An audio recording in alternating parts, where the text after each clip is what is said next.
Hey everyone, I went up to the gym today. I don't usually go to the gym. I don't like it. I do my Tai Chi and other things at home here. But today I went up. It's always busy. There's always people there in the sauna. It's always busy.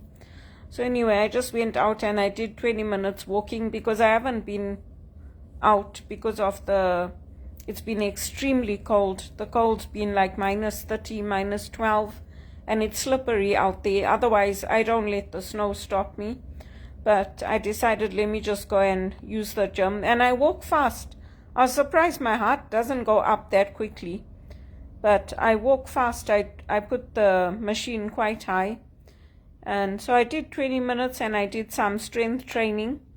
I'm very worried about our bankers and our police. I hope they get some psychiatric care and some counseling and talk to somebody, because for the public it's distressing. Imagine what it's like for them, because for all our institutions, especially the financial institutions, they're quick to report to the police.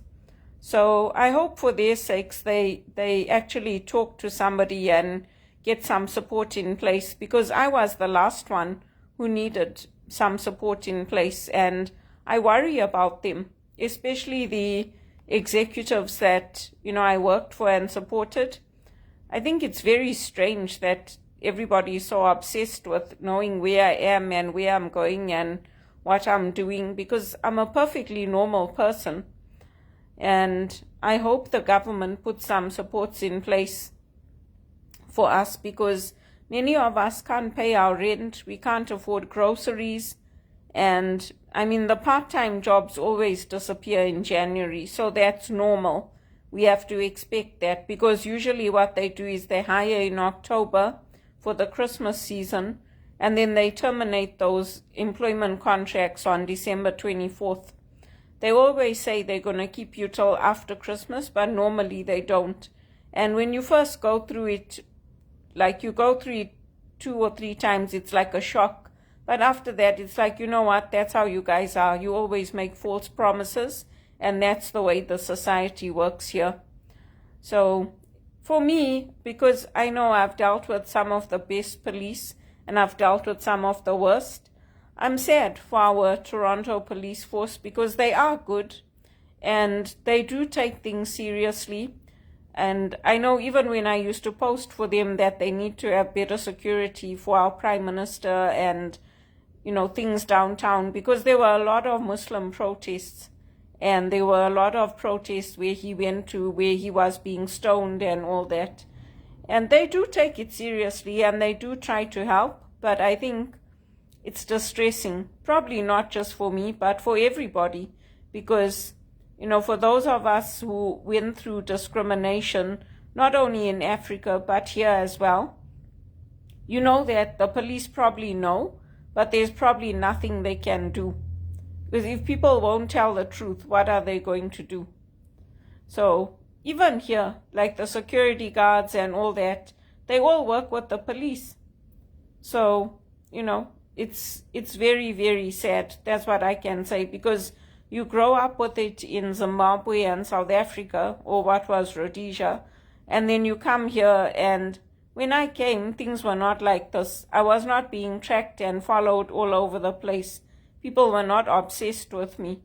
I don't know why they're obsessed with me. If they want to become like me, they must go and train with the Jesuits. It's very easy. It's not that hard. There's so many online courses. There's so many places that you can take courses. It's not hard to become like me. It's not hard to become good. It's very easy. And in fact, when you're good, you don't have to remember everything. So people should stop being obsessed with me, especially my past executive, because they don't want to hire me. They just want to know where I am. They don't want to pay me over $70,000 a year. They just want to know what I'm doing so that they can train their executive assistants, which doesn't make any sense to me. And I'm not a gabber. Like, that was one of the things I hated at TD. All the other executive assistants used to come to my desk and they used to talk and talk and talk. And I don't like that. I just do my work. I talk to the executive if I need to get something done, or if we had our one-on-one meetings, and that's it. I didn't like it. I'm not a gabber. I don't like to talk all the time at work. I do my job and I go home. And it's very easy. All these things that people make complicated, they're not complicated. Choosing between two goods, focusing on your faith, focusing on choosing good values, they're not hard. They're easy things to do. You can go. There's lots of online courses now with the Jesuits in Canada. There's lots of online courses with the Jesuits in America.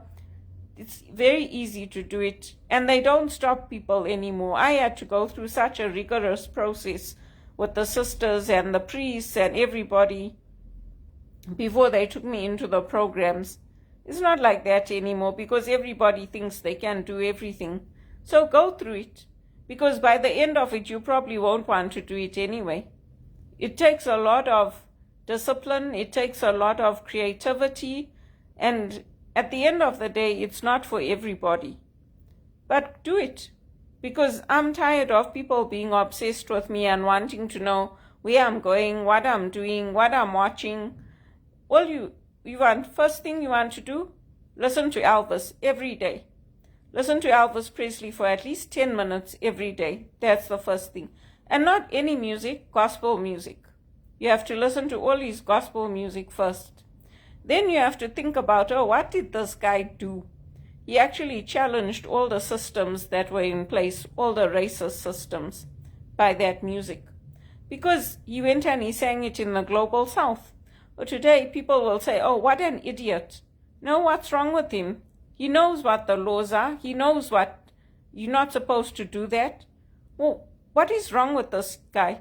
But actually, everybody praised him. Everybody supported him, unlike me. I do the same things. Instead, they take me to the police station.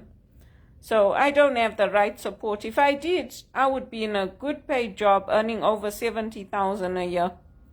And the other thing you have to do is you have to be generous. You have to have a generous heart with your time, with your money. I don't give, even when I give to the church, my tax receipt is half of what I give to the church. Because half the time I don't use those envelopes. I only use them maybe once every quarter or something.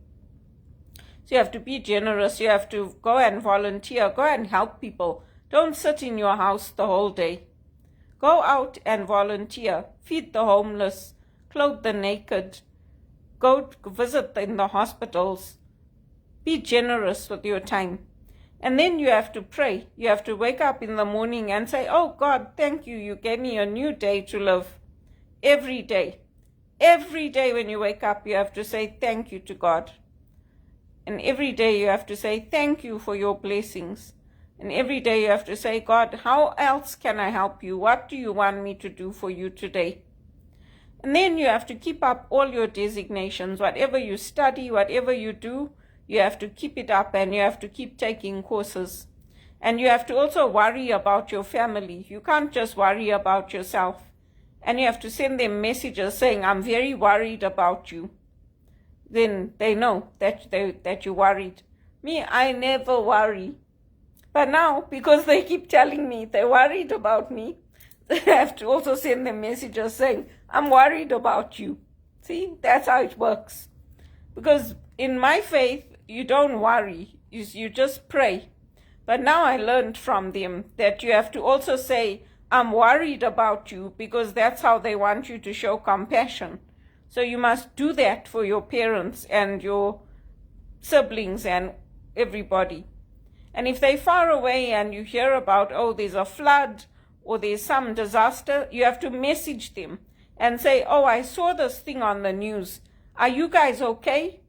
I saw that there was some floods and things. You have to show them that you're actually thinking about them, not just think about them. And when you have some money, don't be selfish. Send them a gift, send them a card, do something nice for them. Take them to a play, do something. Go see them if you're close by, if you can. It's a lot of things to do, and I'm not finished yet because I do all those things. And then when it's Good Friday and Easter, make sure that you check up on your priests. It's a very difficult time for them. They're very busy. They have like 5 or 6 masses or services during that period. It's very stressful for them. Make sure you check up on them and make sure that they are okay. You can start with those things. Then I'm going to carry on. Let's see if by the time I'm finished you still want to become a spiritual director.